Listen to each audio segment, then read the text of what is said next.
गगन GS study point पर आप सभी का स्वागत है। यूपीएसआई 2025 के लिए जीके जीएस में हम लोग पढ़ रहे हैं दोस्तों भारतीय संविधान, जिसकी आज है 11वीं क्लास। और आज की क्लास में हम लोग पढ़ेंगे राज्य विधानमंडल या स्टेट लेजिस्लेचर के बारे में।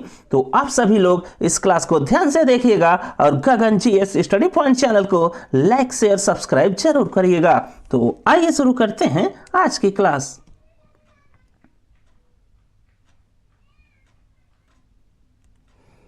तो राज्य विधानमंडल या स्टेट लेजिस्लेचर से आप लोग सबसे पहले यह ध्यान में रखिएगा कि इसे दिया गया है भारतीय संविधान के भाग 6 में और अनुच्छेद 168 से लेकर 212 तक। और इसके बाद आप लोग ध्यान में रखिएगा अनुच्छेद 168, जिसमें यह बताया गया है दोस्तों कि राज्य विधानमंडल का गठन राज्यपाल या गवर्नर, लेजिस्लेटिव काउंसिल या विधान परिषद और लेजिस्लेटिव असेंबली या विधानसभा को मिलाकर होता है। तो इस बात को आप लोग ध्यान में रखिएगा कि अनुच्छेद 168 के अनुसार राज्य विधानमंडल का गठन राज्यपाल, विधान परिषद और विधानसभा को मिलकर बनता है या होता है। फिर इसके बाद दोस्तों आप लोग ध्यान में रखिएगा कि जो लेजिस्लेटिव काउंसिल होती है, जिसे विधान परिषद कहा जाता है, यह होती है दोस्तों राज्य विधानमंडल का उच्च सदन। और जो लेजिस्लेटिव असेंबली है, जिसे विधानसभा कहा जाता है, यह विधानमंडल की दोस्तों होती है निम्न सदन।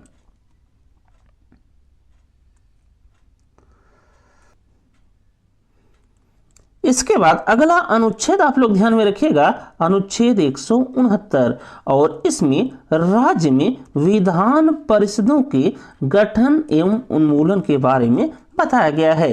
और राज्य में विधान परिषदों का गठन एवं उन्मूलन विधानसभा की सिफारिश पर और भारतीय संसद के द्वारा की जाती है। तो इतनी बात दोस्तों आप लोग ध्यान में रखिएगा कि अनुच्छेद 169 के अनुसार राज्यों में विधान परिषदों का गठन एवं उन्मूलन किया जाता है और राज्य में विधान परिषदों का गठन एवं उन्मूलन विधानसभा की सिफारिश पर और भारतीय संसद के द्वारा की जाती है।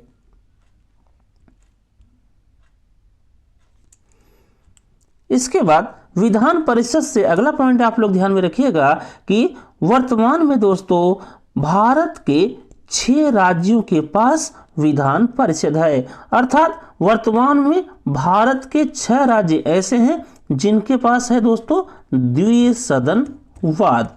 अर्थात इन राज्यों के पास विधानसभा भी है और विधान परिषद भी है। तो ये 6 राज्य भारत के कौन कौन से हैं जिनके पास विधान परिषद है विधानसभा के साथ साथ, तो ये नाम आप लोग ध्यान में रखिएगा।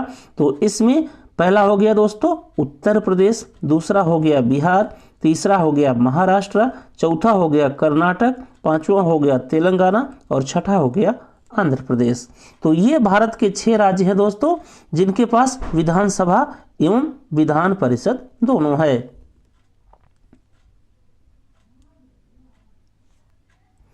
इसके बाद अगला अनुच्छेद दोस्तों आप लोग ध्यान में रखिएगा, अनुच्छेद 171, और इसमें विधान परिषद के गठन के बारे में बताया गया है। और अनुच्छेद 171 के अनुसार विधान परिषद के कुल सदस्यों की संख्या विधानसभा के कुल सदस्यों का 1/3 होगा। इस बात को आप लोग ध्यान में रखिएगा।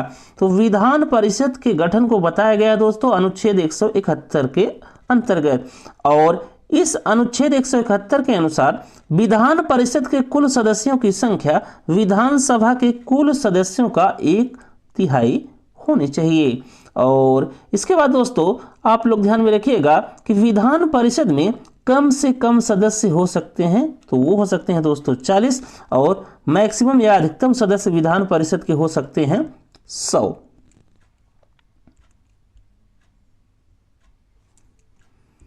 फिर इसके बाद आप लोग ध्यान में रखिएगा कि विधान परिषद जो होता है दोस्तों उसका इलेक्शन होता है इनडायरेक्ट या अप्रत्यक्ष, जिसमें दोस्तों 5/6 सदस्य एकल संक्रमणीय मत पद्धति या एसटीवी या सिंगल ट्रांसफरेबल वोटिंग के द्वारा समानुपातिक प्रतिनिधित्व के माध्यम से चुने जाते हैं। और जो 1/6 सदस्य होते हैं विधान परिषद में, वो गवर्नर के द्वारा दोस्तों नॉमिनेट या मनोनीत किए जाते हैं।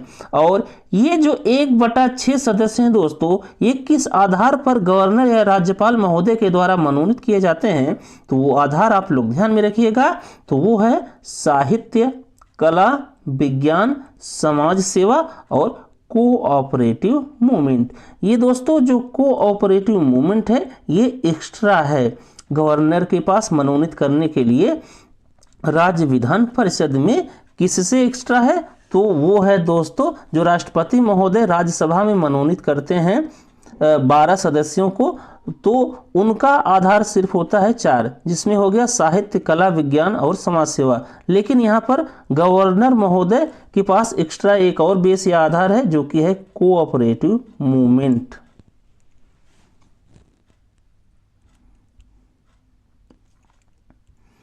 फिर इसके बाद अगला अनुच्छेद आप लोग ध्यान में रखिएगा, अनुच्छेद 173। और इसमें दोस्तों विधान परिषद के सदस्य होने के लिए योग्यता या क्वालिफिकेशन को बताया गया है। तो इसमें दोस्तों यह है कि वह व्यक्ति जो विधान परिषद का सदस्य बनना चाहता है वो भारत का नागरिक हो, किसी लाभ पद पर न हो। और इम्पोर्टेंट चीज़ यहाँ से यह है कि उसकी उम्र दोस्तों कम से कम 30 वर्ष पूरी होनी चाहिए। तो इस बात को आपको ध्यान में रखना है।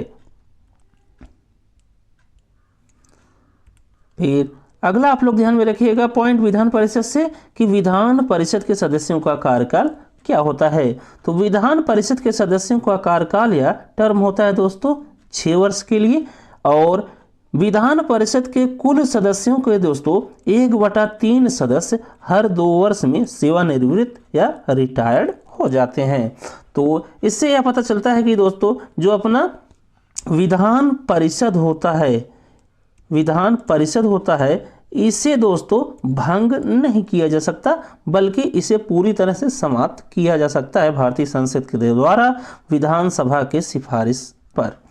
तो विधान परिषद कभी भी भंग नहीं होता दोस्तों राज्यसभा के अनुसार।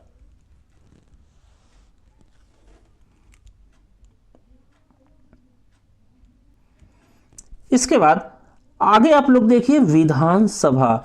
और विधानसभा के गठन को दोस्तों बताया गया है भारतीय संविधान के अनुच्छेद 170 में।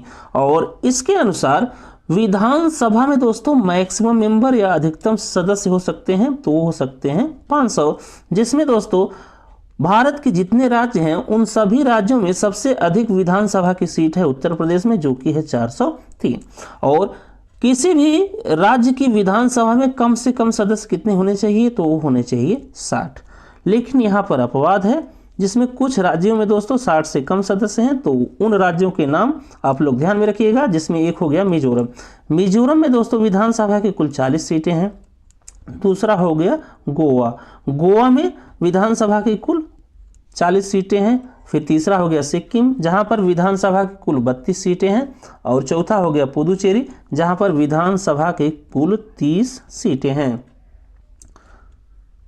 फिर इसके बाद आपको ध्यान में रखना है कि जो विधानसभा के सदस्य होते हैं उनको दोस्तों कहा जाता है एमएलए या मेंबर ऑफ लेजिस्लेटिव असेंबली या विधायक। और वे दोस्तों चुने जाते हैं डायरेक्ट वोटिंग, अर्थात डायरेक्ट जनता के द्वारा चुने जाते हैं एमएलए या विधायक। फिर विधानसभा में दोस्तों एक एंग्लो इंडियन मनोनीत किया जाता था गवर्नर या राज्यपाल महोदय के द्वारा, लेकिन इस प्रावधान को 104वें संविधान संशोधन 2019 के द्वारा समाप्त कर दिया गया। और ये क्वेश्चन दोस्तों आया था यूपीएसआई में, जो पिछला एग्जाम हुआ था, कि राज्य में जो गवर्नर या राज्यपाल महोदय होते हैं वो विधानसभा में कितने एंग्लो इंडियन को नियुक्त कर सकते हैं या मनोनीत कर सकते हैं, तो वो था दोस्तों 1। लेकिन इस प्रावधान को समाप्त कर दिया गया 104वें संविधान संशोधन 2019 के द्वारा।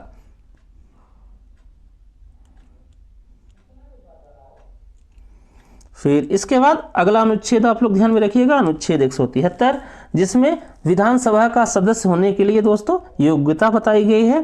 तो आपको एमएलए या विधायक होने के लिए आप भारत के नागरिक होने चाहिए, आपकी उम्र कम से कम 25 वर्ष पूरी होनी चाहिए और आप किसी लाभ पद पर न हो।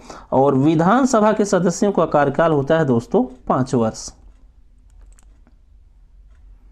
तो बस इस क्लास में दोस्तों इतना ही। अगर आपको ये क्लास अच्छा लगा हो तो आप लोग गगन जीएस स्टडी पॉइंट चैनल को सब्सक्राइब जरूर करिएगा दोस्तों।